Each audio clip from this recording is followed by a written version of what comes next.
اگر نبی سے ہے الفت چلو غدیر چلیں، چلو غدیر چلیں، چلو غدیر چلیں۔ اعوذ باللہ من الشیطان الرجیم، بسم اللہ الرحمن الرحیم، الحمد للہ رب العالمین، ثم الصلاة والسلام علی سیدنا محمد وعلی آلہ الطیبین الطاہرین، اما بعد فقد قال اللہ تبارک و تعالی فی کتابہ المبین، بسم اللہ الرحمن الرحیم، یا ایہا الرسول بلغ ما انزل الیک من ربک وَإِن لَّمْ تَفْعَلْ فَمَا بَلَّغْتَ رِسَالَتَهُ وَاللَّهُ يَعْصِمُكَ مِنَ النَّاسِ إِنَّ اللَّهَ لَا يَهْدِي الْقَوْمَ الْكَافِرِينَ۔ معزز ناظرین حضرات، السلام علیکم ورحمۃ اللہ وبرکاتہ۔ گزشتہ اقساط میں ہم نے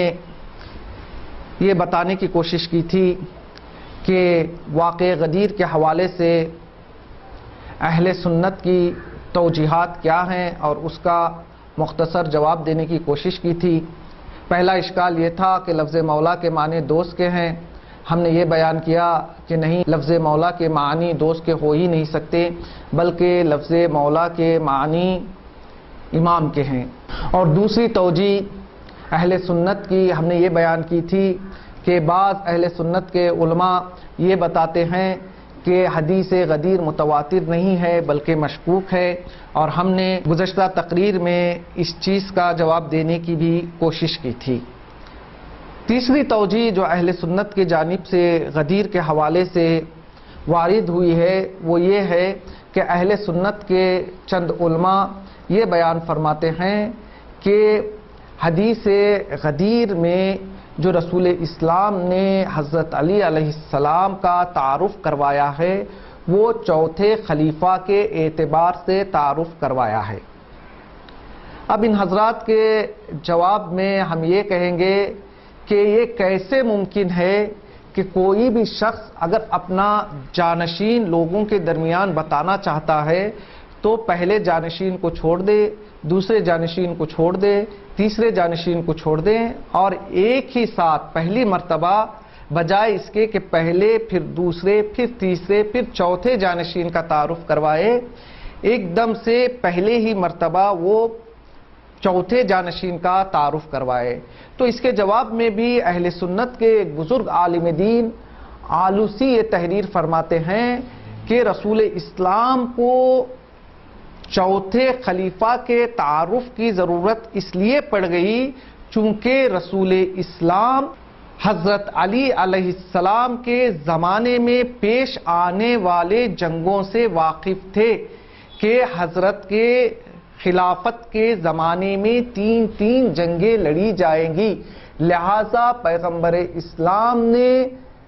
اس خوف کو درک کیا کہ کئی علی کے زمانے خلافت میں جو جنگیں رونما ہوں گی ان جنگوں کی وجہ سے لوگ علی سے اپنا رخ نہ موڑ لے، لہذا پیغمبر اسلام نے غدیر کے میدان میں حضرت علی علیہ السلام کے چوتھے خلیفہ ہونے کا اعلان کیا۔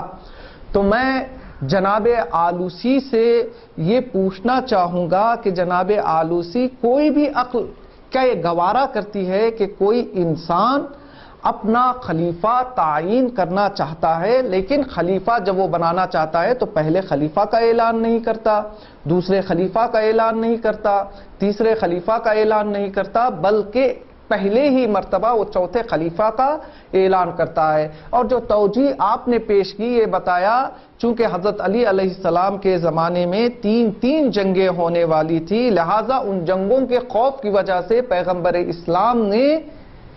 علی کی خلافت کا اعلان غدیر ہی میں کر دیا لیکن چوتھے خلیفہ کے اعتبار سے۔ تو میں جناب آلوسی سے یہ کہنا چاہوں گا کہ جناب آلوسی، آپ جو یہ کہہ رہے ہیں کہ علی کی جنگوں کے خوف کی وجہ سے پیغمبر اسلام نے غدیر کے میدان میں چوتھے خلیفہ ہونے کا اعلان کیا، تو میں آپ سے یہ پوچھنا چاہوں گا کہ کیا پہلے خلیفہ کے زمانے میں کم مشکلات تھے؟ جب حضرت علی علیہ السلام نے خلافت کو سنبھالا تو خلافت کے لیے حضرت علی نہیں گئے تھے، بلکہ لوگوں کا ایک جمع غفیر تھا تو جو حضرت سے یہ درخواست کر رہا تھا کہ آپ خلافت کو قبول فرما لیجئے، اور مخالفین جو مولا کائنات کے تھے وہ بھی گنے چنے تھے، جبکہ اگر ہم پہلے والے دور دیکھیں تو جب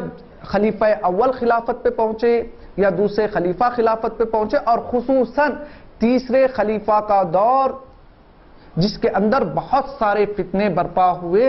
کیا رسول اسلام ضروری نہیں سمجھتے تھے کہ پہلے خلیفہ کے مشکلات کو دیکھتے ہوئے ان کا اعلان کرے، دوسرے خلیفہ کے مشکلات کو دیکھتے ہوئے دوسرے خلیفہ کا اعلان کرے، پھر تیسرے خلیفہ کے مشکلات کو دیکھتے ہوئے تیسرے خلیفہ کا اعلان کرے؟ یہ جو آپ کہہ رہے ہیں کہ مولا کائنات کے زمانے میں ہونے والی جنگوں کی وجہ سے مولا کائنات کو بعنوان چوتھا خلیفہ غدیر میں پہچنوایا گیا، یہ کسی کے بھی عقل میں آنے والی بات نہیں ہے۔ لہذا ناظرین حضرات، اب تک ہم نے اہل سنت کی 3 توجیحات کو بیان کیا اور اس کا مختصر جواب دینے کی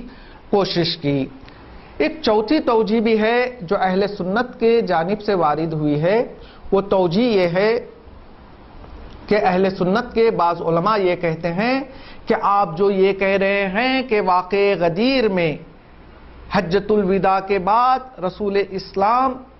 غدیر نامی جگہ پہ رکے اور مولا کائنات کو اپنا خلیفہ بنایا اور لوگوں کے درمیان اپنا جانشین تعین کیا، بعض اہل سنت کے علماء کہتے ہیں یہ سب جھوٹ ہے۔ کیوں؟ کیونکہ کتابوں سے یہ ثابت ہے کہ حضرت علی علیہ السلام غدیر میں موجود ہی نہ تھے، اور اہل سنت کے علماء میں سے جنہوں نے اس اشکال کو وارد کیا ہے ان میں سے فخر الدین رازی کا بھی شمار ہوتا ہے۔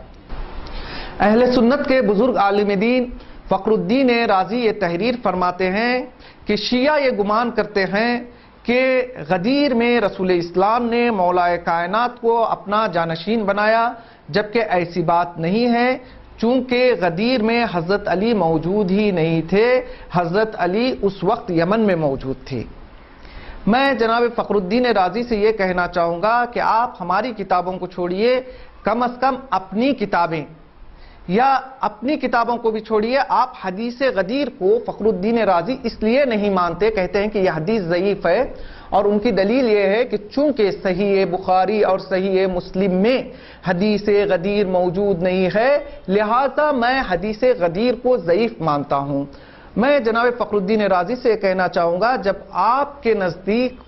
صحیح بخاری اور صحیح مسلم کا اعتبار اتنا زیادہ ہے تو کم از کم آپ اسی صحیح بخاری اور صحیح مسلم کی طرف نظر کیجئے کہ جہاں پر حجۃ الوداع کا باقاعدہ طور سے ذکر ہے اور اس میں مولا کائنات کے شریک ہونے کا اور یمن سے مولا کائنات کے واپس آنے کا اور حجۃ الوداع میں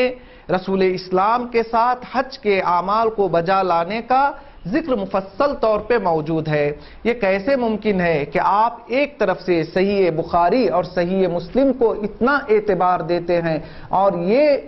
فرماتے ہیں کہ اگر کوئی حدیث صحیح بخاری اور صحیح مسلم میں نہیں ہے تو وہ حدیث ضعیف ہے، اور دوسری طرف جو چیزیں صحیح مسلم اور صحیح بخاری میں ہیں آپ اس سے نظر انداز ہوتے ہیں اور یہ کہتے ہیں کہ حضرت علی علیہ السلام حجۃ الوداع میں موجود ہی نہیں تھے۔ لہذا ناظرین حضرات، ہم نے اب تک اہل سنت کی 4 توجیحات کو پیش کیا اور اس کا مختصر جواب دینے کی کوشش کی۔ انشاءاللہ اگلی اقساط میں دوسری توجیحات بیان کریں گے اور اس کا جواب دینے کی کوشش کریں گے۔ والسلام علیکم ورحمۃ اللہ۔